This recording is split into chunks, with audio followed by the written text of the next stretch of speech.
Downtown, we got Brett Gilmour here. He is a professional photographer.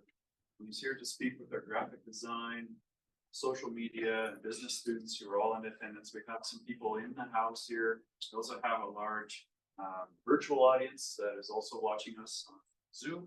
So thank you for joining us, Brett. It's a pleasure having you here. And Brenda, thank you for arranging this. We appreciate that. And we anticipate awesome presentation. It sounds like we're going to do some interaction as well. So thank you for doing this. Thank you. Thanks for having me. Yeah. Yeah, thanks for having me. It's a pleasure and an honor. So, how many people in the room are actually students right now? I'm gonna pick on the students a little bit. So, yeah, I'm gonna sing together a little bit. Tell me about your program and tell me where what you've learned, what your strengths are. Have you done any projects where you've actually had to collaborate with a photographer? I'm in Brenda's class, the graphic design, and I haven't collaborated with anybody, but I'm doing things on my own. I actually created something for my granddaughter's teacher for a picture for him with the drop shadow and everything. I gave it to her this morning, which she liked. So I'm trying to get out of my comfort zone of like, because I have kids that are like, yeah. So, but yeah, and I've learned a lot. Like when I first started, I was maybe 1% tech savvy. Yeah. Now I kind of know what's going on. Oh, good. Okay, I just want to gauge what skills students have and what their sort of experience level is. There's because we've learned everything from Photoshop to right now we're working on coding to make our own website, which is really interesting. Yeah, you can do that, huh? I'll leave that to you. Yeah, I'm actually enjoying it. I'm not finding it as hard as everybody said. Yeah, of course I know it's harder, but I'm actually enjoying it. It's the computer that doesn't always. Yeah. So I was thinking about how sometimes I work with clients. I work mostly with clients direct, so not a lot directly through an agency where there's an agency intermediary. I work often very directly with a business that has someone in charge of marketing, and that person's background varies quite a bit. It could be just someone who was in sales, who now is in marketing. It could be somebody who has a 2-year or 4-year arts degree or marketing degree of some kind, business degree, and they're now in marketing. And then sometimes, but I would say more rarely, it's somebody with a graphic design background who's moved up and they're now running the marketing for a company. And it always surprises me that they're making the best use of photographers when they hire a photographer to work with them. So typically I get hired by a company to create photos so they have a content library that they can use. It used to be very, very specific, like we're running a full page ad in a newspaper and we need one photo for that. That's going to be a verb. And as we've gone digital, now no one knows what photos are for, because the problem is that there isn't just a newspaper or a magazine. There's TikTok, there's LinkedIn, there's Facebook, there's all these different platforms. And then there's trade show, and then there's direct homes, and there's out of home, there's all these different platforms. And so all they know is they need photos. And so I think it's more important than ever that the team hiring me knows what they want and where the photos are being used, and then has this really big conversation up front to work with me so I can produce what they need. And maybe because I'm partly old school, so I come from a very bland background. I noticed a lot of younger photographers now just kind of run around and shoot stuff, whereas I come from a background where there's a crew and we're setting up lights and everything's very specific and planned. We're trying to craft like 10 really good shots versus having 1,000 shots of everything else. Yeah, so just to give you a little of my background, Brett Gilmour, commercial photographer. I've been doing photography now full-time for 26 years. I started out as a adventure sports photographer, so doing climbing, skiing, whitewater kayaking, rafting, backcountry adventures in mountains, that kind of thing. And then just as I was getting my career going in that, the entire bottom fell out of that industry because of a little Calgary company called iStock that started selling those kinds of photos for 50 cents. And so we just couldn't make any money. And so I ended up moving from the mountains into Calgary.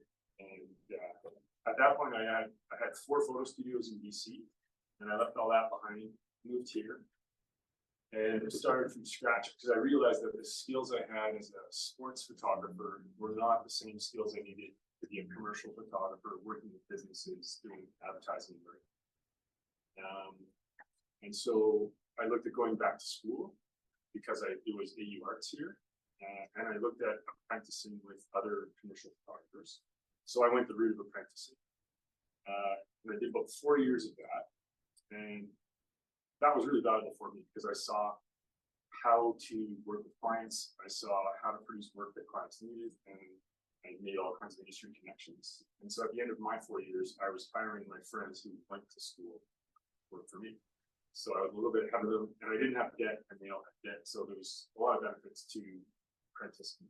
And I would love to see in Canada photography have like a recognized trades certificate kind of paper, so that you could hire a certified photographer that has a trade paper says they're qualified. And then I think the way that kind of teaching system works, where you're in class and then you're out in the field back and forth, you're working.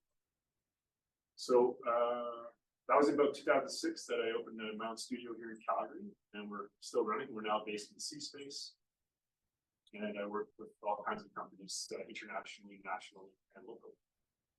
That's sort of my background. I've been on the board of directors for CAPIC for about 10 years, and I was on the GDC, which is Graphic Designers Canada board, for a couple of years as sort of a photo rep on the graphic designer board.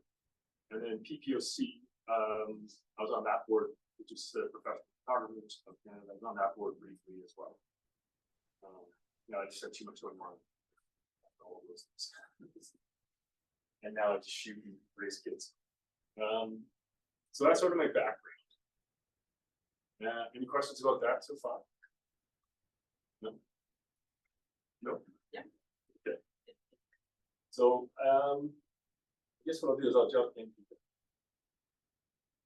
Recording in progress. Like the effects. Okay, you know what? That's me, sorry. That's okay. We're good? We're good.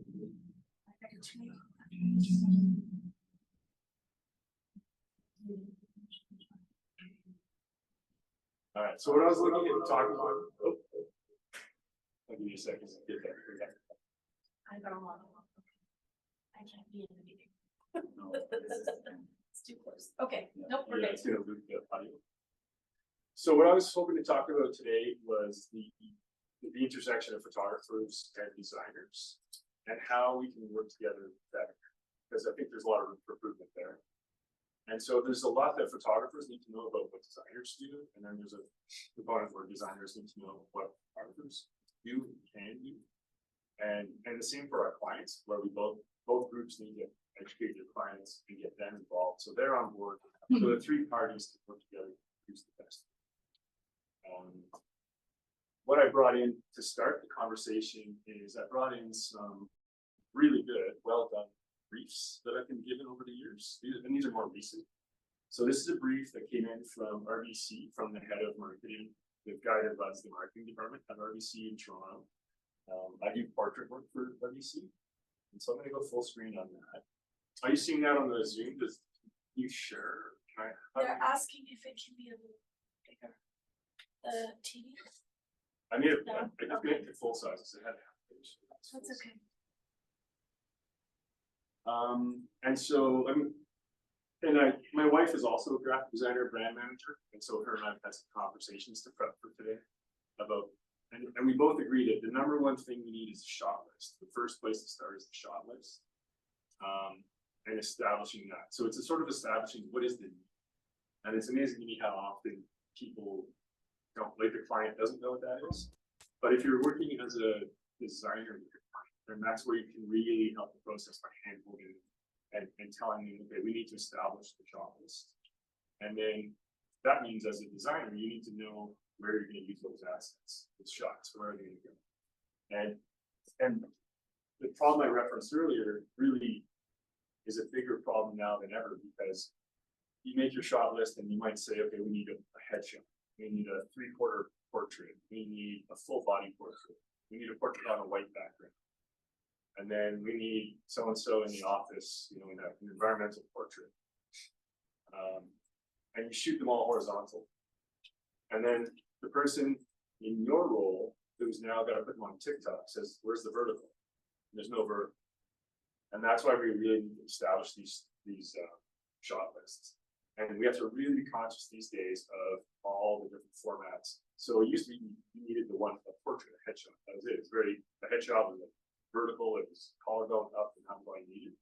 But now today, a headshot might have 7 different shapes and layouts and sizes and recropped different sizes. So it's really figuring that whole shot list out ahead of time and as many placements as possible. Is this all making sense to everybody? Is this too high level, too low? Yep. Okay.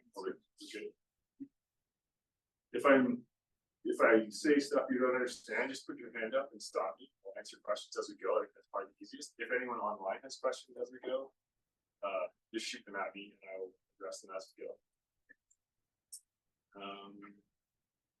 And so a good way to, once the client and the designer figure out the shot list, they can come prepare the brief. And so this brief, this is like a template that RBC uses. Although what's crazy is they literally, I get this regularly with every job, but every job, the template is different. So they're constantly, and it's the same person, but they're constantly refining it. The template just gets better and better. And I kind of love that. I think you probably kill a lot of time that way, but it's good. So, you know, there's sort of the introduction of the project. In this, now we have the project to get a little deeper into the concept, the location, team. So the team is the client specific sub team within RBC in the photograph. And then on the right hand side, what you see there, those are the sample images. So up top, there was a group photo of this team, and they wanted to redo that shot. They weren't happy with it. Same location, same people. We're going to go back, same photos, but reshoot it and wait it. That was basically the brief. And then down below were other shots we needed for this campaign. So this is a shot list, but it's giving me a lot more than just a spreadsheet with shot 1, shot 2. And this is really helpful for required shots. We got 8 shots, 2 to 16 members, and that's pretty typical. Like, you know, sometimes these are guidelines. We don't know how many people are going to show up, because if the big fish calls and says they want to have a meeting with so-and-so at the bank, the guy with all the money calls and says they want to talk to so-and-so at the bank, they're not going to show up at the next shot. They're going to go take the meeting. So these numbers are always fluid. Image use is talked about here. Now, is image use and licensing something that we talk about here in school? It is. All the time. Yep. So when graphic designers from Reeves call me 10 years down the road and they say, image licensing, what are you talking about? I can say, you know what I'm talking about. You can send them to me and I'm gonna kick them in the shit. That's good. We do talk about That's good. brands and logos and all that. Yeah, because in my experience, when I get a call from New York or Seattle or LA, the very first thing they start talking about before they talk about the project is licensing and usage. That's how they open the conversation. And if they're from Toronto and Vancouver, that's also generally how they open the conversation. They will say, here's what we need for image use. We need nationwide French language, English language, blah, blah, blah, blah, blah. But outside in Canada, if the designers or the agency is outside of Vancouver, Toronto, then this is hard to talk about. In Calgary, people have literally yelled at me in the past when we got to this part of the conversation. Thankfully, in Calgary, we've matured to the point where now it is part of the conversation. It's a little further down, but it has its in there. So that's good. Optimize for what? So just that's, this is just a really good brief. I'm just walking you through this brief to show you what a designer can do with prep for a photo shoot and how it really helps the collaboration. So then we have more samples. So these are samples of actual placement. So up above where was a shot list with sample shots. Now we've taken the sample shots and we put them into actual placements. And you can see, so I need to shoot the top image here. You can see I need to shoot it with a lot of extra space so that they have room for copy. And this is a really well thought out brief. They're thinking ahead of where the logo placement is, where the team is going to go, what color the background is. This is shot in kind of a white room so that the text can be legible over that, and then there's going to be this fade to make it even more legible. And you can see how we're placing the heads all in a row, which these days has become really important. If you look on this page, the top shot has everybody's head in a row on the same line, and the shot on the bottom left, the heads are at 2 levels. Now it's a good looking shot for team of 4, but that'll never be a web banner because the seated people will be cut off the road. And we've had to stop doing those kinds of shots. We've almost faded them out of the business because you get the best shot, and that's what they want to use as their banner. So then we have just more talk about the placement, but we're getting into, you can see the red bounding box around the lower image. It's talking about, shoot this wide enough that we have room for all this other stuff that has to go around the photo. Let me go back up. So then they give me a breakdown on individual portraits, and we basically recreated these shots, same people, same location, same room. I'm going to show you the shots that I did after this.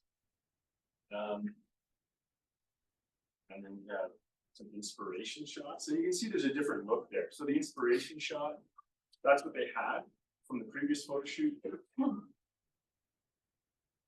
And this is what they have now. Now, this is all coming from the designer. I have, like, this whole document is coming from the design team. And I just want to make that really clear. Like, this is the interaction between the photographer and designer. This is all generated by the design team, and then I have to respond to this document to create this. And you see the lighting here, it's a lot cleaner. The backgrounds are simplified, the backgrounds are blurred. You've used a shallow depth of focus. So there's a lot of design decisions in the photography being made by the design team, not by me. They're not just leaving it up to me and hoping I can create what they want. They're being quite specific in telling me how to shoot. These ones are more interesting than the last ones because it was the same background. Yeah, so this is the previous photo shoot before they hired me. Yeah. So that's kind of boring because it's the same, whereas the other one's got different backgrounds, so it makes it a little bit more interesting. And in this one, like the background in this building is actually quite a nice background. It's framed properly. It is, but it doesn't have to be in focus. No. And as soon as you go to this soft focus, the focus is on the person, which is where it should be. Exactly, and it's more interesting. Like the background was nice, and the other one was just kind of boring. So it was the same background. Yeah. Same for different people, but I agree. And it made a less interesting photo because when you shoot it this way with a shallow depth of field and that blurs the background, the focus becomes about the person. And as humans, we are hardwired to be more attracted to other humans than we are to nice interior design, even if it's really good interior design. Plus the other one, you could have just copied and pasted anybody into that picture. Good, yeah. And you're right, like they moved the background. They moved, each person is in a different background here, which was part of the brief. They wanted to move everybody. So I'll carry on. So the shot on the left that's the old shot that we're updating. And you can see how the shot on the right, that's the sample shot. So they're saying, here's what we have. This is the look we want. And then we have a conversation. Say, well, do you have glass wall to use as a background like this? And it turned out they didn't. So we couldn't. What they liked was that blown out white background, big window. And so, the designers in Toronto, the photo shoot happened in Edmonton, and I'm here.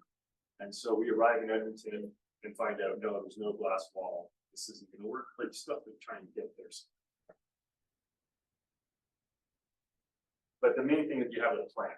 And sometimes the plan doesn't work out. Like we arrive at the building, quick huge shot. You'll see what we do. So visual direction. So this is even clothing direction is coming from the graphic designer. And this could be, RBC is a giant company, Royal Bank of Canada. So they've got millions of headshots to pull from as samples. But if you're with a small 4-person company and you're the marketing person there, you can just go online and start pulling shots there to use as and just put them into your document. We had to do an outdoor shot that showed the RBC logo on the building. So the top shot is the sample they wanted to recreate. The bottom shot is the actual building that someone went up with a cell phone and just snapped and said, this is what you're dealing with. There's the logo. The red arrow tells me where the logo is. And they're even circling where they want me to stand to get the right angle. So this is a brilliant doc. The less I have to think, the safer the client is, probably. I love how particular they are. Yeah, yeah. And if I work with an architect, it gets exponentially more Oh, wow. detailed. Not always, but sometimes.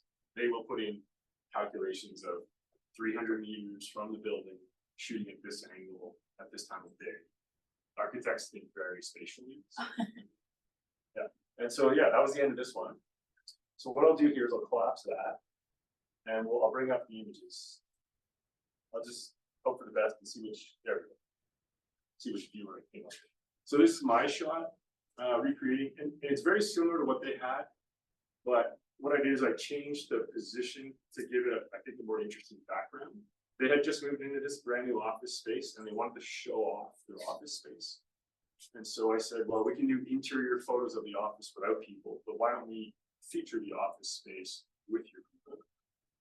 And we spread the people out a little bit. They felt like they were more like a school photo where they're sort of standing all together side by side like this. So we split them up, we gave them a little space. And this is the first shot. And then here, I didn't put the headshots in here in the presentation. This was a different part of the same building. It's a 4-story open lobby. So we used the staircase. We were going up and down doing different shots, but this is down at ground level. And this was a tricky shot because we wanted to use this as a banner. And so I had to have them some seated, some standing, but we wanted the heads close enough to each other that we could do a horizontal shot and have all the heads in the banners in a nice way.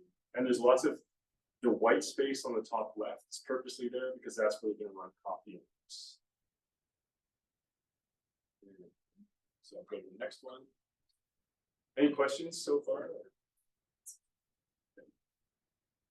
And then this was my version of the shot that they didn't like from this. You can tell it's exactly the same location, but they wanted a new shot in the same location. And they're standing in different positions instead of all standing scrunched together. Yeah, and that was the main thing we worked at, was making it interesting, spreading them out, but still leaving that area on the left-hand side where the copy came in. And the same with that first picture that you showed, the staircases with cool in the back. The design of it. Yeah, so I was looking for interesting elements that I could use as the background that shows off this beautiful lobby, their beautiful space. So yeah, the stairs are really good. Yeah, these are private bankers, so they deal with high net worth individuals who come to them and do private banking. So they want to show that they have a high net worth office space. It worked. Yeah, and the lady on the far right told everybody during the photo shoot she was retiring. And so we suddenly had to redo the shots and take her out of the shots. It was a funny moment. I think some of them knew it, but they didn't all know she was retiring. And so we suddenly, mid photo shoot, had to rearrange people, move her out. So my idea is I was going to present like 2 or 3 of these briefs and show you how different designers give me different briefs. Is this on target for you guys? This is Perfect. Totally. Yeah, absolutely. okay, great. Maybe, can I just ask that you speak up a little bit? Even more. Yeah, Okay, sure. sorry. You have a mic? I can use the mic. Okay. So we're going to jump into, this is Hilti. So this is so the previous was national brand RDC, one of the biggest companies in the country. One of the most successful, that's for sure. This is Hilti International out of Germany. I was contacted by, normally with an international company, the marketing offices, they have like a North American headquarters for marketing, and that'll be in the US. So in this case, Hilti Germany calls Hilti USA, and Hilti USA contracts me up here, and then I bill to Hilti. I always try to bill to the US company, because then I can bill in US dollars. And Always better. it's always better. Or euros, euros would have worked as well. I'm really happy to take euros. Those two. And in this case, everything was agreed to in US dollars. When the check arrived, it was the same amount, but in Canadian dollars. Let down.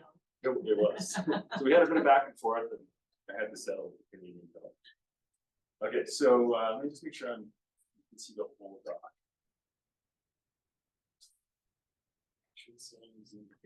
Okay, so this is the brief I received. This brief, I think it's in English, but I think it came from the German team. And what I've noticed is like the German team would have a different, look and feel than the American team. And the US and Canadian is pretty similar, but the European design is definitely a different style. And so, it's pretty specific. Again, I'll just go back here. So create a brief for photographers. And build a template like this, like that could be a really, really good class project, because you'll recycle that. All you do is change, whoever you're working for, swap out the logo, but the rest of the guidelines generally are pretty simple. So having one of these in your back pocket to work with a client, especially if you're freelance, would really, really help. So they're telling you what they need. No post-production. Hilti's a mega huge company. They have in Germany, they have an entire in-house design department. And so they just wanted raw photos and ship them off to them, and their in-house team is going to take care of it. I usually don't do that, but they're pretty insistent. And as a photographer, we generally just charge more for it, because we're losing some control. Yeah. And although we're getting paid less, and we're also billing less, because normally I pay or I charge a separate editing fee. So I'm losing my editing fee. So then I just bill an extra fee to give them the raw photo. Okay, no questions. No, Just you got me. Okay. So that's, they're telling you what the deliverables are. Question. It's great. Yeah, no, continue. Okay. And so this is a breakdown of the important notes. This is a really well done, well designed document. Just from a document design point of view, this is really, it gives me all the highlights really simply. I need to get releases, like really important, like little things that you guys need to know. On a photo shoot, you need to have a photo release from every person involved. And often companies will say, oh, that's Bob, he's been with us 10 years, don't worry, we don't need one for Bob. Get a photo shoot release for Bob, because Bob might be the next guy to tell you that he just got hired by your competitor, and he's not going to work for you anymore. And you've just paid for the photo shoot, and now you can't use any of those photos of Bob because he's working for your competitor. So make sure you have the release. And maybe you caught Bob sleeping on the job, so you fired Bob, and so you left on bad terms, and he knows you didn't get a release, and now you have a letter from Bob's lawyer saying cease and desist, and now you owe me for using my likeness in your campaign. So always get the release. So they have it right in the reminder.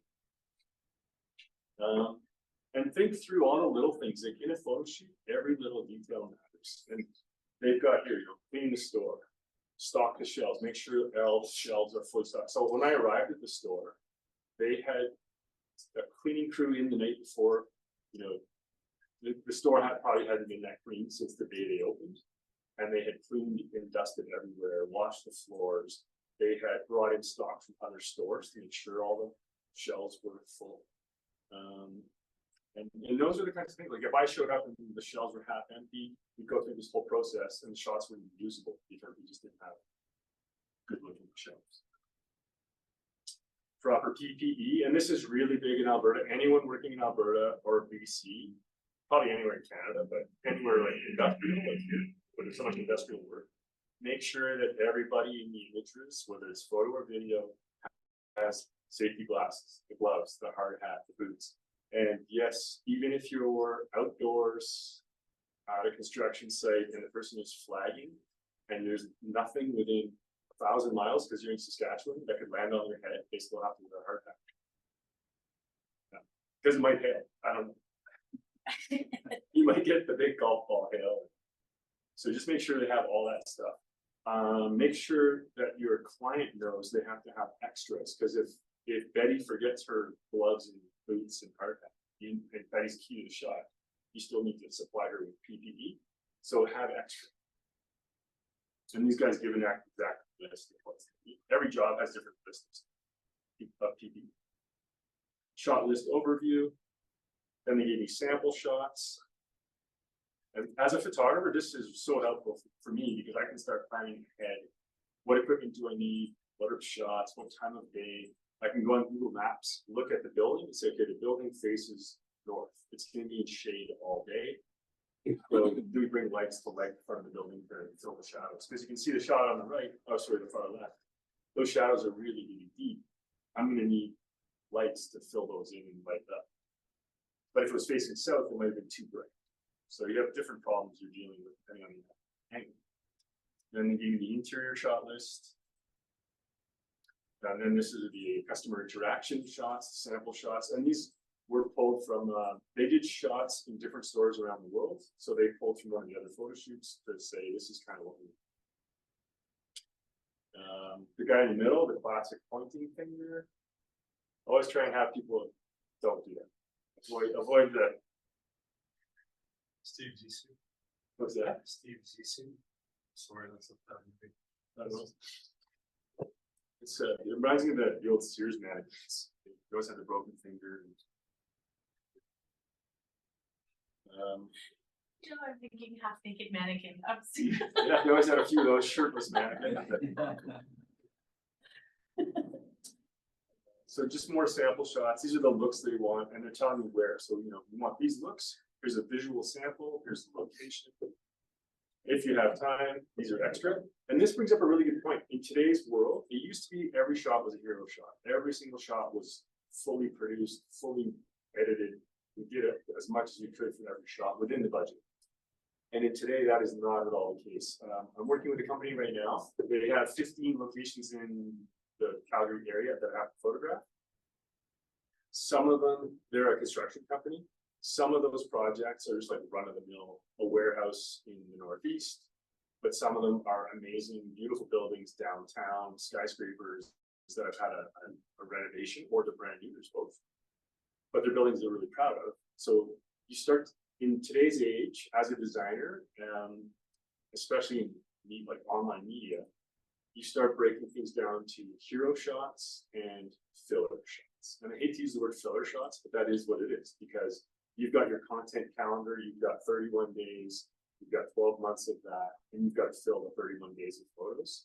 So you're gonna, if you have the budget to pay for 31 hero shots, fantastic, come and see me, but you probably don't.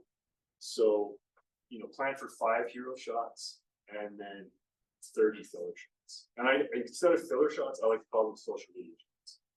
So filler has kind of a negative connotation, and I mean, they're still good shots. They're just not as well produced. We're going to spend less time on them, less lighting, less hair makeup. We're not going to worry about wardrobe as much. We're just going to get those shots, get them done, get a big bag of photos, and then you can move on. So same thing here. Just, more samples. Shot with sample. Release forms gets its whole page. That's how important it is to get the release forms. And this is, they've actually supplied the release, but if you're working in-house, this would be great for Hilti, because this was a direct job for Hilti, no ad agency. But I also use my own release on top of this, because if I don't have a release, then I can be sued. And so expect that your video team, your photo team will also have a release on top of your in-house release. And you'll need a release for the models, the talent, whether they're models or just employees or friends and families still need releases. But you also need a release for the building itself. So a property release. Close that off. And then I'll show you some of the shots that we produced. Close this one. I think we're going to go backwards here, I'm just opening them up randomly. So this was employee walking out of the store. A lot of these tools are heavy, And most of the people coming in to rent these tools can carry them, but not everybody. So they actually will walk the tools out to your car and they want to show them. This guy was great. This guy was like I couldn't have hired a better involved. He was really good. I have a question. Yeah. So, you actually just mentioned it, model, so how do you choose who's going to be your partner? Yeah, good question. So the question is, how do we find models, or how do we choose who the model is? And in Calgary, generally it's friends and family and employees. Outside of Calgary, it's often models, but it depends on the kind of shoot. Like industrial work, which is a lot of what we have in Alberta, is almost always employees. And so if you send out a letter to XYZ construction company, 95% of, like, if internally the company sends a letter out to the employees, it says, hey, we're having a photo shoot in June, we need people to be in a photo shoot. Most employees don't want to be in front of the camera. You know, most people are camera shy. But there's that 5% of it. And that was this guy. He loved being in front of the camera. He's in almost every shot for the whole day because he was really good. And he just acted naturally. He was just easy to work with. And he enjoyed it. Whereas everyone else on staff was hiding and behind their computer. And, if they knew they were in the shot, they would put their hand up. And they were the worst. But that's everywhere you go, that's what you get. So it's really, if it's going to be using friends and family and employees, I don't do the hiring of who's in the photo. I say, find your outgoing, energetic, confident employees and put them in. Maybe it's not their normal role, but get them and put them in the shot. As long as they know what the role is. And often we're bringing in friends and family that fit that same bill, that are confident. So we had to shoot people for this job, and then we had to do interiors, just showing their product. And this is just like a product shot for them to use in their brochure. And then we had to do inside the store. Hopefully that.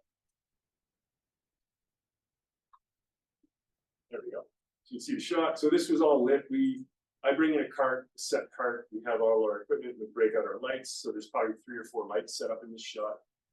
Almost all these interiors are going to be way too dark for stills photos. For video, you don't really need lights because a video capture can be totally blurry. No one can tell. But a still has to be crystal clear and sharp because it's not moving. You're looking right at it. So if it's blurry, you will know. But when you're shooting 30 frames a second and you're only seeing it for 1/30th of a second, it can be blurry. You can't tell, which means you can shoot it use the camera in a different way. And we, as stills photographers, it takes longer to set everything up because we have to light it. Another sample from the same shoot and interaction with the customer. And this was just a random customer off the street.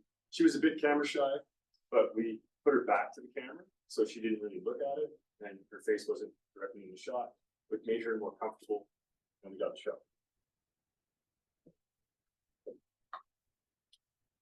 So that's that project. Any questions or? I do actually. How often do you have to do a non-disclosure when you're working with a company? Quite often. Yeah, I find in Calgary, a lot of the business in Calgary especially is research. In the Northeast, there are many people with PhDs that are really smart people working in science labs, trying to invent better engines, better gasoline, better oil, mostly related to energy production. And they want those processes photographed, but they don't want the company X down the street to know that process. Yeah. So almost always. So actually, probably 50% of the work I do, I can't even put in my portfolio, which kind of sucks. But it's unfortunate for me. Generally, we charge a premium for that, but in Calgary, that's so common that in Calgary, it's actually hard to get a premium payment for it. Interesting. That's good to know. Yeah. So NDAs are sign them all the time. And then what I find is a year to 3 years down the road, those same photos that I had to sign an NDA for are now online. And so once I see it online, then I feel free to use it in my portfolio or social media. Right. Because now it's public. So yeah, they have disclosed. Yeah. So at that point, I still like the NDA is still enforced, but often we just call the marketing person and say, hey, I saw it on your website and I now publish it. So they're usually good. I work with John Deere I cover Western Canada for John Deere. I can't show anything from John Deere. And it's just guys on tractors out in the field, can't show it. Interesting. Yeah, they want a complete blackout on me using paperwork. Huh. Yeah, so I don't know what. Like it's just a real farmer on a real tractor. You could drive by the guy's house and see him out there tomorrow. I'm going to show, this is different. So this is from an agency, just a different brief, but also for anyone over the age of 40, this will be a blast from the past. So in the old days, Storyboards. instead of getting a brief like the ones you just saw, which are modern digital based brief, I would say, photo based. In the old days, you just had somebody sit at a desk with a pencil and make a brief this way. And so this was the mock-up. And my wife and I were talking about it this morning, and we both prefer this way. It's looser. There's a lot more room for interpretation as a photographer. I'm not being given a color palette. I'm not being given a clothing color palette. I'm not being given, like, there's a look, they're humans, but they're more generic humans. So if I'm hiring models, which in this case we did, it's just, it allows a little more freedom as a creative to work than if you're cutting and pasting images that you've taken from online. So I highly recommend that you practice with your pencils and learn how to do this. And it's faster, it's way faster. Have you heard that before? That's the last week. Oh, really? Oh, that's good. It's always about pencil. Yeah, and in the old days, you used to see it. I don't see it anymore ever, but you'd be mid photo shoot and someone would decide it's not working.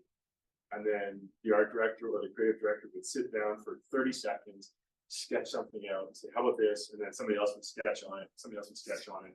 And suddenly you have a whole new layout and you work to that because the original just wasn't happening.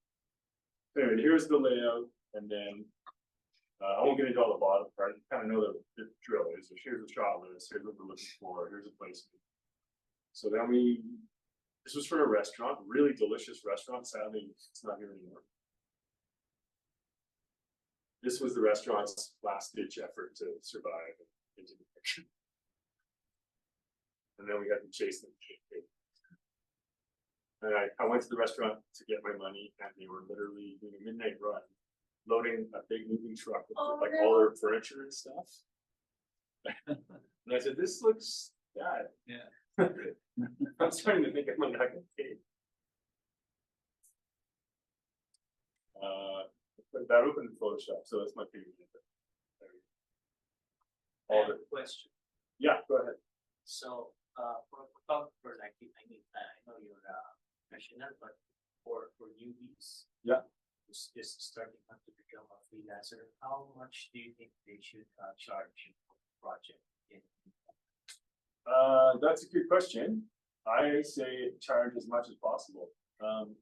So there's a concept that when you're a new artist going into the workforce, that you should work for free, that you should work for cheap, build your portfolio, and I totally disagree.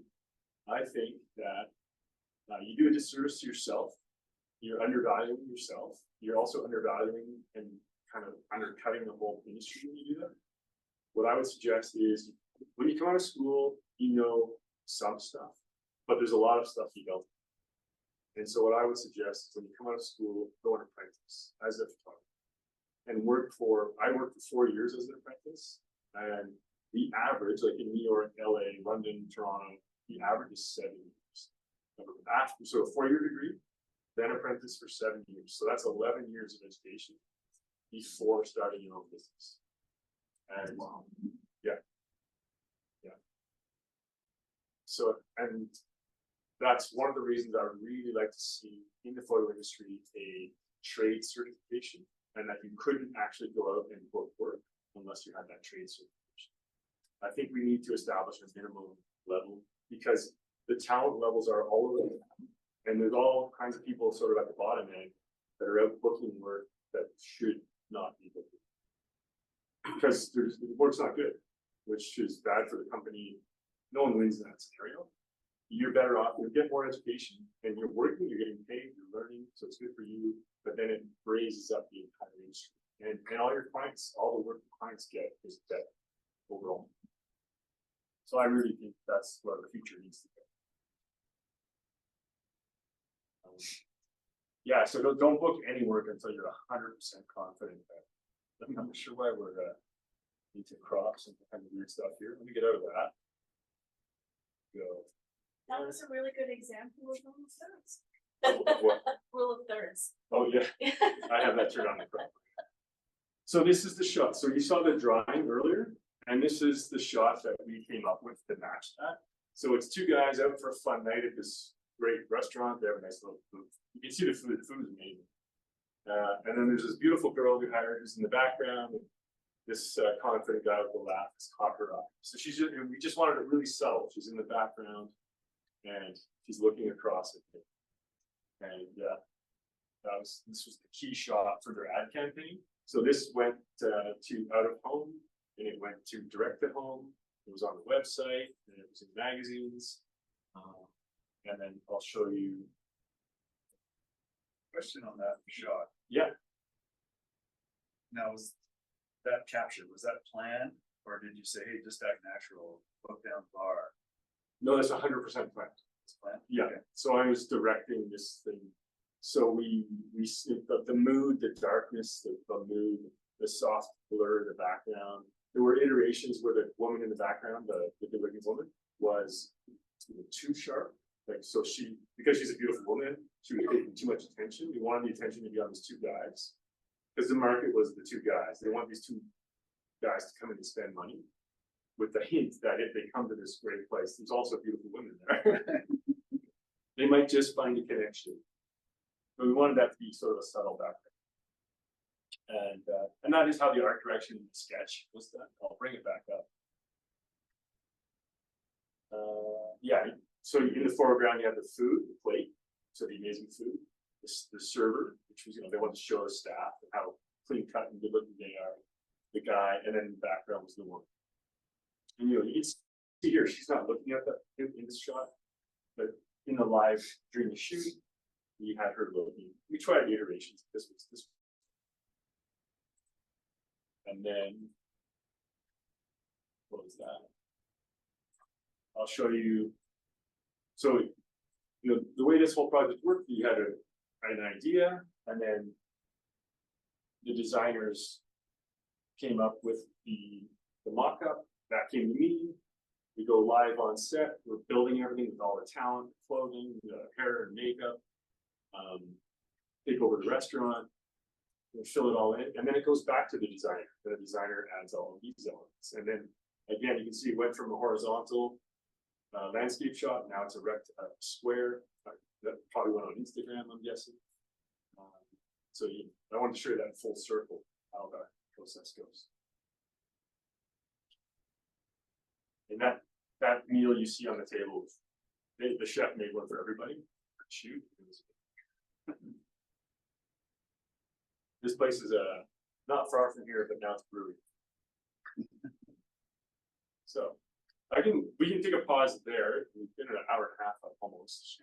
I talked a lot about using a brief as a tool for discussing how we work together and illustrating how we work together.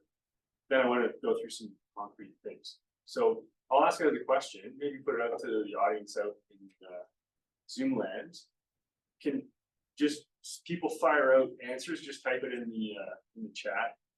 There are different ways that we can work together. How can graphic designers, and photographers work together? I've illustrated a whole bunch. Hopefully you remembered some of that. It's a bit of a test. Just put your answers in there, and then if you can, whoever it is, call out the answers we're getting. Hopefully we get some. Yeah, so people just put in the chat different ways designers and photographers can work together and make our lives easier. Okay. I'm getting these fed to me secondhand, but Brenda, if you get any questions from your group there. So the question is, how can photographers, graphic designers work together more? Yeah, just spit out your ideas on like what element of my job and your job cross over where we're gonna work together. Creative briefs for one. Creative briefs for sure. And I've got a whole list here that we'll go through if we don't get,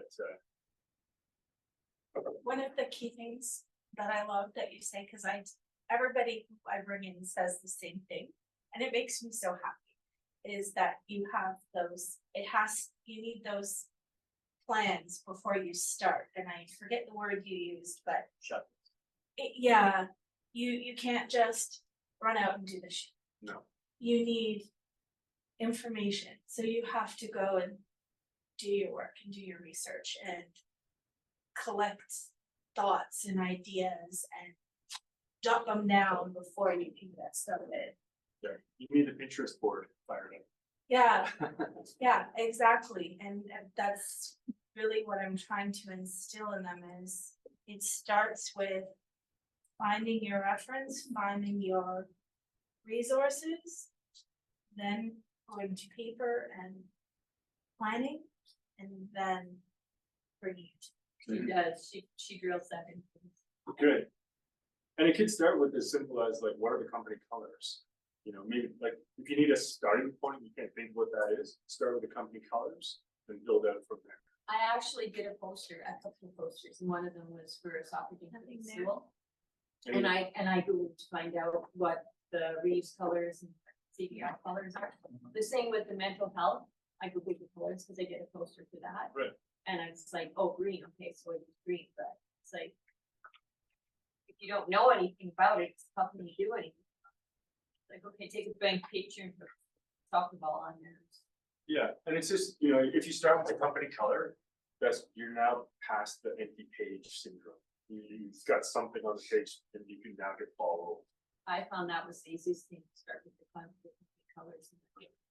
And it's about keywords. Yep. So if it's RBC, what do? They do banking, And they who do have to- investing, they do insurance, they like all of those things. You just write down all the words and things that come to your mind first. Plus remembering the commercials that you see for RBC or anything that you got in the mail too from RBC, like Yeah. any like pamphlets or anything. But I would go to that further down the process though. Yeah. Yeah. Like I like what you just said about the words and does everyone know what a mind map is? So a mind map where you just basically put a word on the page and then another word, and then you start linking those words together, Yeah. and then each word has a pot of words. Yeah. And you'll start to see cluster those and do the second edition, and you'll move that along further. Did any answers come in? not that, no, All right, everyone's asleep. I'll feed them out. they are there. I'm getting questions, so once we get the Q&A, I'll have Oh, yeah. some questions. So let me just go. Let's just do question right now. There is one, he said figuring out each other's niche. Like figuring out each other's working styles and that sort of thing. Yeah, that's good for sure. And a question. What inspired your initial decision to become a photographer? I was lucky that both of my parents were school teachers, and so we had summers off, and we did a lot of travel. We just traveled all summer. Kind of a 1972 Volkswagen Beetle, everybody inside, everything on the roof rack up top, and then every night in a different campground, and we camped away across Canada and the US every summer. And so when you travel, you're always taking pictures, and very quickly I became the family photographer. I was the youngest, but I just like doing it. And I think that because when you're traveling a lot, you're just exposed to new stuff all the time, and I really love that. And so from there, I just decided that I wanted to do that as a career and move towards that. Right, even during high school, I made the first steps to get into Then next question is, do you yourself identify more as a photographer, graphic designer, or do you do some graphic design as well? I'm terrible at graphic design. Yeah, no, I'm a photographer, 100% a photographer, but I collaborate with graphic designers on almost every project. Yeah. Last one here, Tony, asking about typical fees for a normal photo shoot. He mentions he uses a mirrorless camera. I don't know what that is. Okay, so yeah, mirrorless is kind of a newer style that's taking over. I still shoot with mirror camera.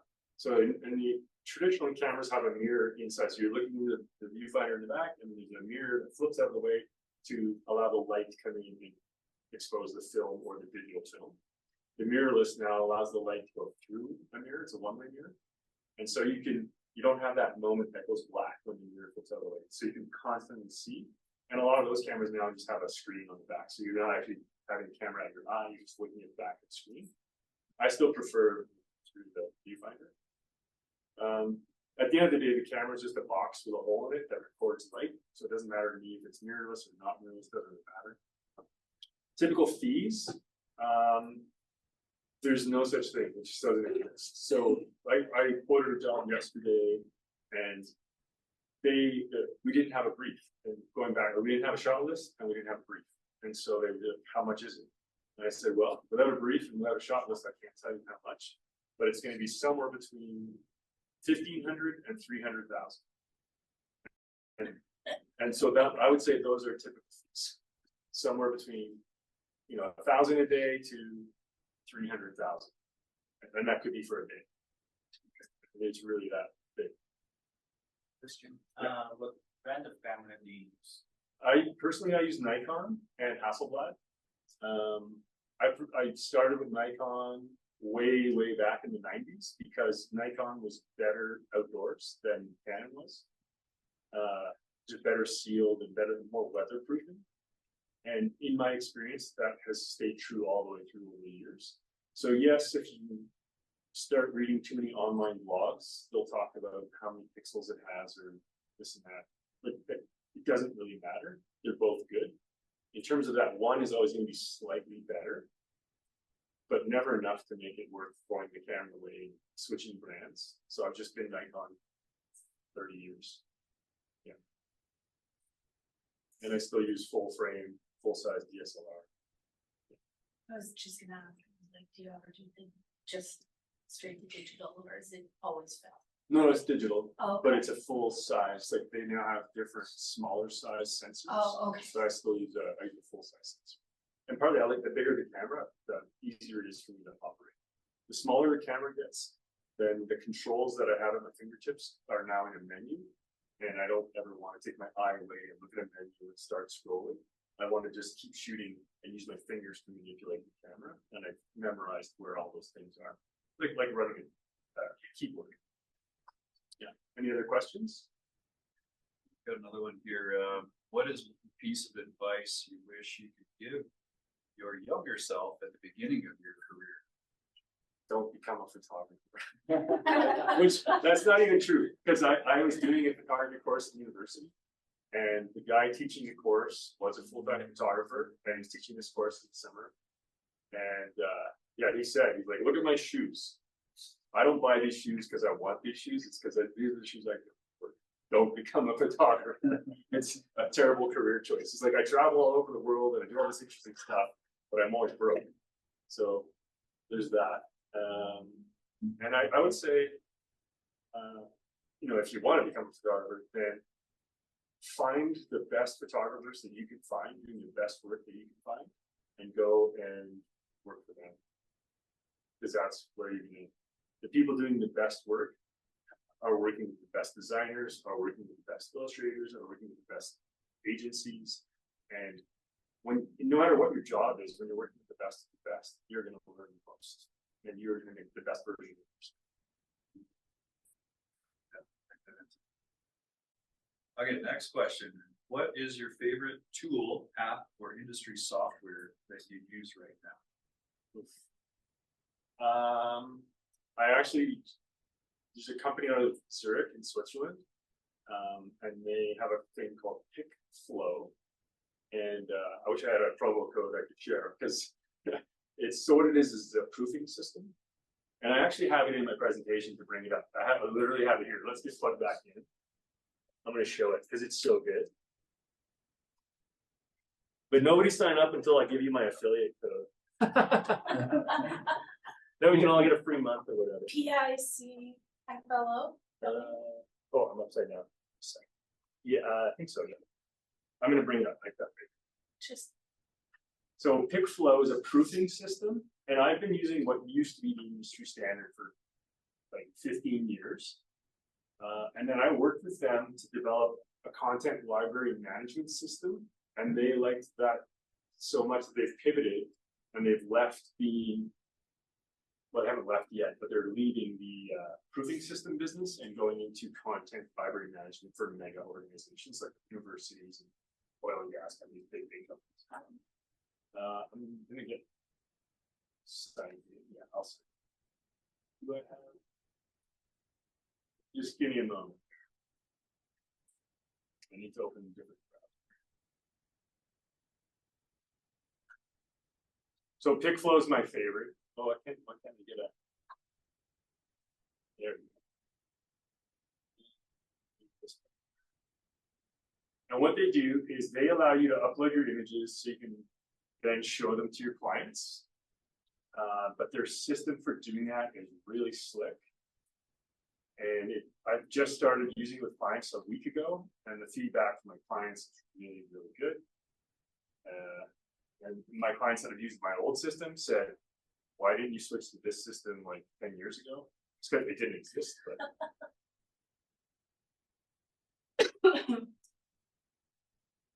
and they do kind of the same thing, but like the layout of this, the design done by the designers is better.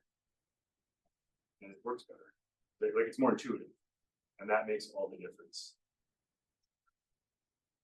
Okay. Oh no, I want my main. I'm going to show you my main account. I'll get logged in here. So this is PickFlow. You upload your proofs to this, and then so this is a real project. We're going live here. This is a shoot I did 2 weeks ago, and then we proofed it this like last week, and now as of yesterday, they went into here, and so there's a gallery of all of this, is the whole shoot, all the shots. A dark and moody in a warehouse. So there's everything. And then you can see here, I can go in, needs review, in progress, approved. And it is now approved. I got the phone call. So I can switch that. And I can go to my workflow. And you can see here, anonymous. I haven't set up, I'm in a testing environment right now, so it's not fully fledged. So everyone's anonymous, but 3 people from the company on the client side have gone in. They can favorite their images. Then each of those 3 people can see their favorite images. And then the person in charge can say, well, out of all those favorited images, there's overlap here. These are the overall favorites. And then they can approve those images. But what's really cool is in that approval process, they can take, this is a bad example. Let me go, well, it'll work. So they can see, you can see there's a heart, they favorite it, it's been approved. You can go in here, you can add a comment, and that comment is, I will see that, so I'll know that my client might say, oh, that LED light on the ceiling is too bright, can you make that darker? And we don't have to have a phone call or an email, now it's all in one place. So when I'm doing my editing, I can have this open on one side, and all the notes on the image will be right there. But they can also go in here, and they can draw, and they can pick, let's say, red, bad, and they can go, I'm going to go put a big X right on that window, and that'll tell me that I have to get rid of that window, or I have, something wrong with that window. And then they can actually add a comment saying, too bright, darken this, and then send, and now that's there. Hopefully my client doesn't see that, because this is a live gallery. But Can you undo that? yeah, I can undo it. But The application for this is good. it's really good. It's really, really good. And it's affordable. It's a fraction of my current, it's literally it's about 1/3 the cost of my current system. Yeah. And it's way better. It's light years ahead. It's all the things everyone's been asking for the other companies to do, and they just have. So anyway, that's my favorite piece of software. It's brand new. They came out about a year ago. And even in the 1 year, they've done a lot of development. They're really responsive when I email them and say, oh, I haven't figured this out. How does it work? They're really good. So PickFlow. Next question. I have several. Oh, let's do questions, because we're, yeah. Is there a particular philosophy underlying your work? Always try and create work that is gonna serve the client in the best possible way. That's it.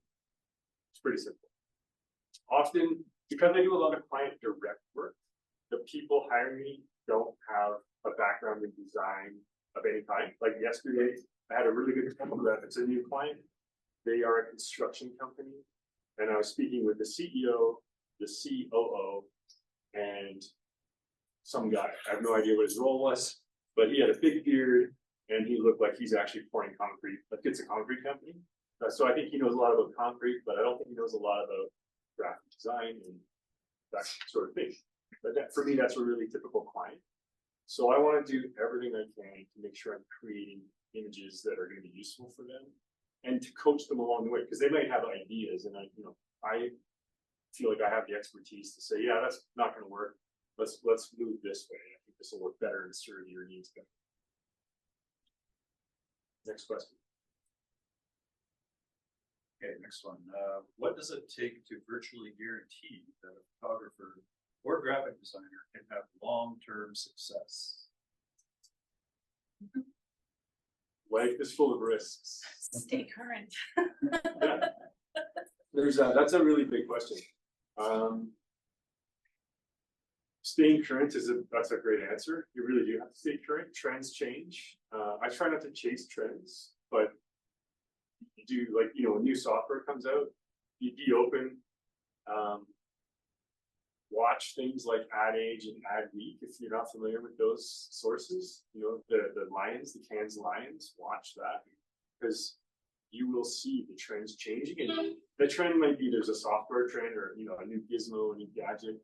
And you don't necessarily need that, but visual styles might change. And maybe in that you can niche out and just do like everything. You only work in paper and you produce everything in paper and it's stop motion. And the trend isn't there. But if you build a niche around that and you're known as the stop motion paper person, they'll come to you. So yeah. Just find your audience and keep finding your audience. And that means self-promotion. That's probably the biggest thing is self-promotion. I'm just curious, what's use for AI at work, good and bad? Yeah, more and more all the time. I'm not comfortable with the idea of AI. I think it's probably the end of humanity in the long run. But once they figure it out, we're bad and then get rid of it. But I use it to help write things, but you have to qualify that. I think it's good to start writing things, but it's terrible at writing. Like again, instead of looking at a blank page, I might give it a prompt and fill the page, but then I'll rewrite it because writing is pretty terrible. And then visually, I'm using it a little bit in portrait editing. I'm using a little bit of it. Certain things you can do, like if there's glare on glasses, there's a new tool that blows my mind. Something that might take me 2 hours to remove that glare and rebuild, like basically illustrate the human eye. I hit a button and in 5 seconds the glare is gone and you would never know. It blows my mind. Certain things are incredible. And that's just gonna keep getting better and better and wider and wider. It's a love-hate thing. Yeah. Things like blurring skin to like remove all the wrinkles, I can't stand that. I want to see the wrinkles. I think we all earn our wrinkles and we should become comfortable with them. But yeah, that's yeah. Next question. Yeah, just one or two more here. How do you decide where you wanted to work or what clients to work with? I'll wait for the phone to ring. That's a big part of it. I mean, there's times when, and that's really true. Like in general, the pipeline is sort of like I'm trying to keep my sales funnel full, and so I'll take the work that's coming in. But I do have my eye on particular types of clients, and over the years that evolves. Like it used to be all sports, adventure, outdoor stuff. So ski companies, snowboard companies, climbing companies. And then I moved to Calgary, and so it became law firms and oil and gas companies, accountant. And now I'm in a period where I'm trying to do more and more work out in the field, so it's companies that, it might still be oil and gas companies, but instead of doing portraits in the boardroom, I really like going out in the field on a pipeline or a drill rig, and photographing people doing the nuts and bolts work that keeps us all fed and housed. Like John Deere's a client now, and I love going on. That's probably my favorite thing there is in the world. Go to a farm, meet the farmers, real people. You know, hold a chicken, then start the photo shoot, get them up on a giant tractor. Like it's just, I love being there. So. Have you ever worked for anybody that you don't believe in the brand or the company, where you don't like them? I have one of my biggest clients works in an industry that has a very, very bad reputation. And so I sometimes struggle with that client. But because I'm embedded in their marketing, it's been 10 years, I see all of the things they are doing to produce the product they produce in the best possible way, the most ethical way possible, and to improve that whole production process so that it is less and less so an environmental issue. Yeah, and so yes, they produce a product that is all over this room that every single one of us uses thousands of times a day, but then they get a lot of hate. But if you took it off the shelf and we didn't have access to it, we'd all probably die. So then a lot of companies are in that position, making things we like. Cigarettes is different. Cigarettes is an option, right? You can smoke a cigarette or not smoke a cigarette. But this is a company that makes something that is embedded in literally every single component of everything we do every day. But a lot of people view that industry negatively, but you can't get rid of it. No. And so it's wonderful to see that they're actually doing all these things to as well as they can, and always trying to improve and reduce the harm side, increase the benefits. So a little bit behind the scenes, you know, they're not all over that. Yeah, It's good. yeah. It's a good thing. You get a different perspective on the actual. Right. And it might, you know, there might be another company making the same product that doesn't have those values. But I do know that these people they're some of the best, like they're some of my favorite people to work with. They're so humble. They're all scientists and PhDs, and they're just like the most humble people.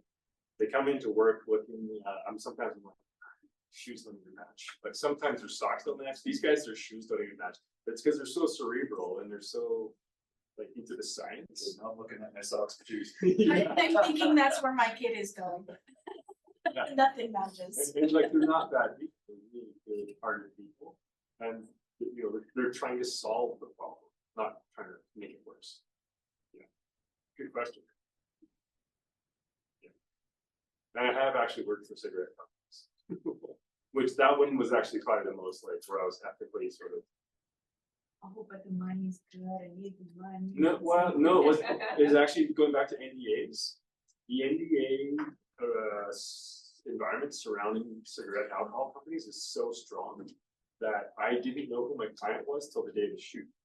So it was through an ad agency, but under Canadian law and under the NDAs that surround these projects, the ad agency couldn't tell me who the client was or what the product was until the day of the shoot. That's kind of fun. Yeah. And so I showed up and then all of a sudden it was cigarettes and I was like, oh. Okay. Oh, I just got, oh my God, I think I need my neck. So. Yeah. So, you know, that was a bit of an challenge. Yeah. Do I just keep shooting? Like, do I actually shoot? Do Yeah, I I wonder get about home? that. It's like, are people driven by money that they'll go against their ethical views, or is it just like you didn't know until the last minute, which was too late to back up? Yeah. Definitely the agency and the client hanging. That makes you look bad. You would, yeah. Yeah. And we all have a choice, like you can smoke or not smoke. So at the end of the day, they're not forcing us to smoke. I mean, they're trying, but that's what marketing is. It's just getting over you, you know, saying. Oh, but you got Puff big this brothers out. and the big sisters that smoke, of course, the little ones, but that's a fan. Is there Yeah. any more questions there? I'll just pose one more wrap up question. Cause I had one too. You do? I Okay, do. you go first. Yeah, You go sorry. first then. I'm finding more and more that there's a lot of people out there their business's skin. Yeah. And I'm curious to know if that has impacted what you do. Because I find that it impacts what I do, outside of here constantly. To the point where I have to check everything before I charge them, before I agree to work with them, before any, To verify they're a real client. yes. So have you had that experience? Well, yeah, I do, I guess, yeah. So I get these emails, and I had one just the other day, and it looked pretty legit. So usually I can tell, I'll get a thing like, I am Prince Shama from Nigeria, and I need you to photograph my cousin's wedding for $50,000 for 2 hours. And, you know, and there's some red flags in there. So usually you can tell, but I got an email the other day, and it seemed pretty legit. So then I went to LinkedIn. Well, at first I have like some test questions that I'll fire back. Sometimes I know it's a scam right off the bat, and I just flag it as junk mail, get rid of it. But sometimes I'm not sure. So I have a couple of test questions. So I sent it off and said, oh, I need more of it before I give you a quote. Can you send me the brief and some art direction? And they did. And which I was like, oh, maybe this isn't a scam. Maybe this is just a really good job. And so I was looking through it all, and yeah, it was like a real brief with real art direction. I was like, okay. So then I went to LinkedIn because I still wasn't sure. And I looked up the person, and sure enough, usually you don't find it. It's a made up name and they're not there. They were there, and the photo matched. And like it was really good.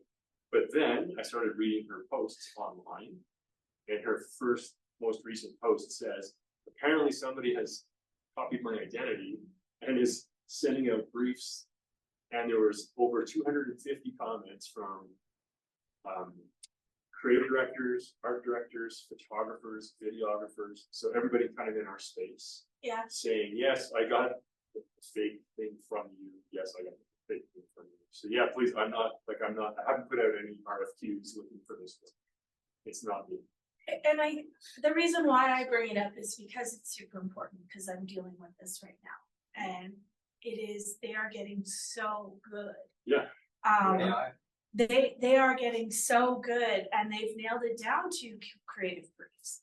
And you know, they'll go to your website, and you go to their LinkedIn, and you go to their websites, and I Google to see if there's any kind of, you know, backstory there, and I don't find anything, and I think, okay, we're good now. And it turns out to be an issue, and you're like, damn it, like they're so meticulous that it's something that I want these guys to understand too, because it's something that we see all the time, and because we've been doing it for a long time, we sort of see those visual cues, but they're easy to miss or be deceived by. Absolutely. And I think, even now, that one looked real, the money was great. So the lure is there. Yeah. But like you said, I've got a lot of experience. I've seen hundreds of these emails come in. This one was the most sophisticated. Yeah. And they're probably going to get more sophisticated. Yeah. But when you're new to the business and you don't know what those emails look like, and somebody's offering you a job and money, yeah, it's easy to fall for it. And a bunch of the groups, a bunch of Facebook industry related groups, and I see people in there that have fallen for the scams over and over. Or they'll say, hey, does this look legit? And the entire group's like, no, that's definitely not legit. Yeah. Because they're new to there and they can't tell. Yeah. Or they have questions, yeah. And then you had a question there. Yeah, so this is for both you and Brenda. And I'm going back to the question you asked the group. How can, graphic designers and photographers work more closely together, or, build those relationships more so? You go first, because that's literally the chapter I'm on of my talk, and I've got a whole thing here. Okay. So I think it's really important to connect with people like-minded and network. I didn't know Brett, but I noticed you had commented on Susie coming to visit us. And so I sent him a quick message and I said, I hope this isn't too bold, but which is great, because hopefully the connection will continue. And I followed him on LinkedIn. And so I'm always looking for people to connect with who do what I do, who love what I do, who do something a little bit different that's interesting to me.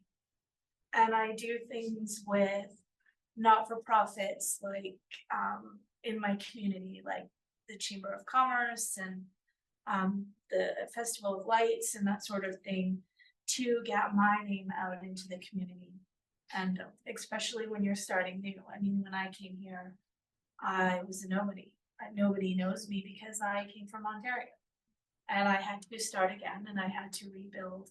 And only in the last couple of years have I made any progress in that. And it's just because I joined all these little groups to get to know people. Yeah, and then I'm gonna go through this. I came up with a list of things that I think are ways that designers and photographers and videographers can work together, and that we do all the time, but that people new to the industry probably aren't aware. So I'm gonna roll through that. So, photo shoot collaboration. We've kind of covered that. I just talked with briefs. So so much of what I do, especially if there's an agency or an in-house agency involved, starts with the designer. Like the concept usually starts with the designer, layouts, what I'm shooting has to match something they've created. So very much there's a back and forth, and the more the back and forth happens, the more conversation we can develop and collaborative tools we use, whether it's a Pinterest board where we both put up our ideas or put some ideas up and then discuss, the better. So that's one way. Brett, you said that your wife is a graphic designer. Do you guys work together ever, or do you have like do separate stuff? No, she works for an energy company, and so she's full-time there. But when you need like You would think. advice, then you Yeah. talk to her. I get advice, but if I need work, I have to pay for it. So it's, Well, that's good, you see, because you're married, this is my job, right? no, Maybe a I little bit literally of hire. I am hire doing other something graphic- wrong. I actually hire other graphic designers. Well, I guess, yeah, business and family and business doesn't always work. Yeah, and I mean, she's amazing. I would love for her to just do an entire brand overhaul, and she definitely has done stuff to help me. But partly that we both have hobbies outside of work and kids, and between those things, she just doesn't want to do more work. You know? No, don't blame her. Yeah. So I end up hiring Let's take other up friends. to everything. do it. Yeah, image. So another place where we go back and forth. I showed you that cool pick flow, which is my new favorite thing. And what I love about it is that it's designed to be collaborative. It's designed for teams to work together, to use the tool, to talk about the images and make them better. And that's one of the things I think has really been a problem, is that I'll put my photos up on, when I work really closely with agencies that have experience with photographers, when I post my proofs on that system, not that, but the older system, they would say, oh, this is too dark. Like they would actually print it off, get the markers out, put some X's on it, draw some circles, brighten this area, +2, -1, +4 over here, remove this, and they will dig into a photo and make it better. But client direct, which is most of my clients, they don't do that, and they aren't aware. Then I want everyone in this that comes out of this school to know that I'm not insulted. If you take my photo and say, this area is too dark, this has to be brighter, let's remove the garbage can that you forgot to remove in the shoot, let's hide these wires that are running under all the tables, that's all possible, and I would love to do that and make the photo better. That's constructive criticism. Absolutely, and it makes my photo stronger, which makes your campaign stronger. I which have a makes- grandson that's my constructive criticism. My kids are like, oh yeah, it looks great, and he'll say, oh no, you need to do this, you Yeah. need to do that. If only we're all as He's honest. 17, so he's got a long way to go. Well, I was gonna say, as long as, if we were only as honest as a 10-year-old. Yeah, he's 17, and he gives me like great feedback, which is awesome. That It is makes it good. better every time, but the other ones are like, does that look like a trade show stuff? And they're like, it's not. And I'm like, how does it look? Oh, it looks great, and then they just keep going, I'm like, Yeah. that doesn't tell me anything. Like, No, how am I yeah. gonna get any better if I give out crap? Yeah, it has to be direct, like very concrete. But he'll actually, oh no, you need to change the color on this, and it's perfect, otherwise I have Brenda. She's my other. She doesn't hold back. constructive criticism. That's good. No, You haven't lit anything on fire yet. no. Oh, she's great though. I She have gives you an upset a honest- few people though. I like her because she gives me an honest answer and it actually always works out. She actually, everything that she says makes it better. We Because, all, I mean, I knew. we all have to learn, and I've learned how to tailor it. For each person. So not just, that looks like the dog ate it. Oh, and she's great, because I'm like. Cause like, I oh, no, did you did this say that wrong. once. But it might be true. It was bad. But, yeah, I think that from the time I started till now, I've learned also too how to make those comments and compliments beneficial as opposed to just this That's sucks. bad, do it over. Yeah, no, Yeah, cause that- I don't think there's any benefit to that. I think that anybody can do something that has value. So you have to then, how do you take that value and make it stronger? But also in the beginning, it's like I did something wrong. And she's like, well, you did this wrong. And I'm like, okay, wait, it's not insulting. It's, I did it wrong. But it Yeah. wasn't, she wasn't meaning it to be insulted, but, you know, if somebody else said that, maybe I'd be insulted, but she's the teacher, so she's trying to make me better. Right. And she showed me and it was great. And then you did it the right way. Yeah, Yeah. yeah, but she's great because she gives you an honest answer every time. And there's always 3 or more right ways too. Yeah, and that's what she says, like, if my way isn't the only way, but, you know, this is what I'm showing you how to do. So it's good, but constructive criticism is so. It is. So I'll carry on here. So some of the things that can really help with collaboration between designers and photographers. So the brief, the shot list, and then coming to the actual photo shoot. If I can get the designer to come to the shoot, that is incredibly valuable because I can be a photographer and you can be an art director. And some photographers want to be the art director, and that's good. And I do like that too, but to do that, I need a bigger crew, and that's going to cost you more money.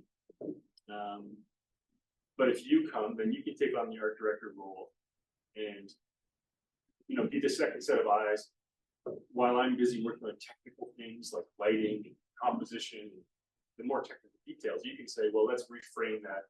Let's shift what's in the frame. Let's go wider. Let's go tighter.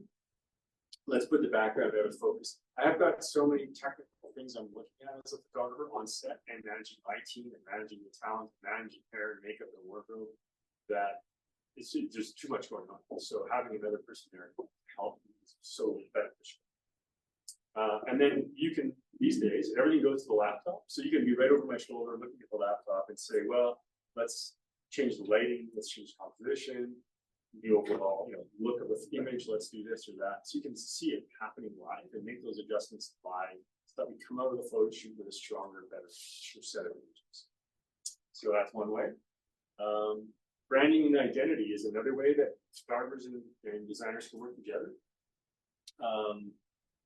Like a great way to collaborate is you need images of yourself for your portfolio, for your online presence, and I need better design work in my portfolio.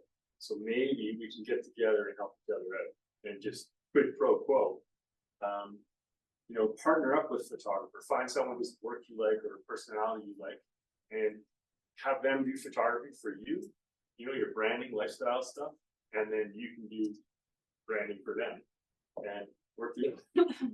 And then you can fit yourselves as a mini agency, and boom, you've suddenly got an ad agency.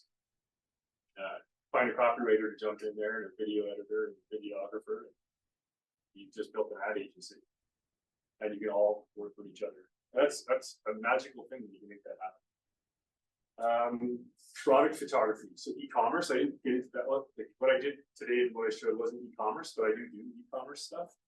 And again, with that can be really high. Like if it's sort of stereo, for example. Stereo photos are always really moody. The lighting is crisp and it's like very designed lighting. It's never just like, you know, there's a stereo on a white background on a suite. There's a built-up environment. It's usually black, and then little highlights highlighting the special parts of the stereo. But that comes from the designer. The designer can set the mood, can set the tone, work with the photographer to discuss ways to achieve that. layout and composition, so that's another thing where you guys can design the layout, the composition, and then I can work to build that and create a set for the shots and then shoot it.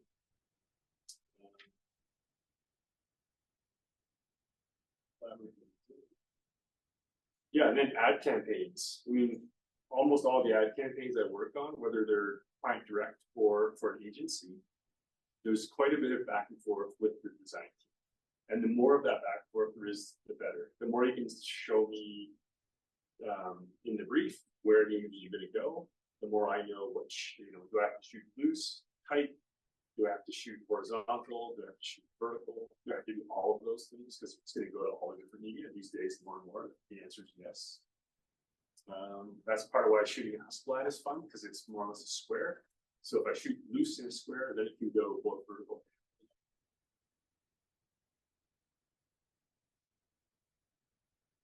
Another way that we work together is in visual storytelling. So, like a lot of what we do, a lot of what you do, a lot of what we do is tell stories. And so collaborate to tell those stories in things like magazine spreads, website layouts, brochures, trade show, out of home billboard, like work together. So instead of, like, if you don't work to collaborate with your photographer, you don't know what they can do. And the more you talk to them, the more you share your ideas with the photographer, the more the photographer can work with those ideas, enhance them, bring what our skills to that idea, and make the best photo that then goes back into your layout, so you have the best final product. Yeah, and I was talking about portfolio building. So again, if you collaborate just as a collaborator to collaborator, not necessarily for a client, I can help you with your portfolio. You can help me with my portfolio. If you have printed work, I've done this for designers where we've gathered up all their printed work, and I've done tabletop photography for that. So they had photos of their printed work, the finished printed pieces that they did for clients, and then they put that into the portfolio. And then I have clients, designers who did merch, and so I photographed all the merch they designed, and they put that in their portfolio. And in return, they built a logo for me, and they built some design pieces for me. It was fantastic. So those are a bunch of ways we can work together and help each other. And I guess I can wrap up now. And stay curious, network like hell.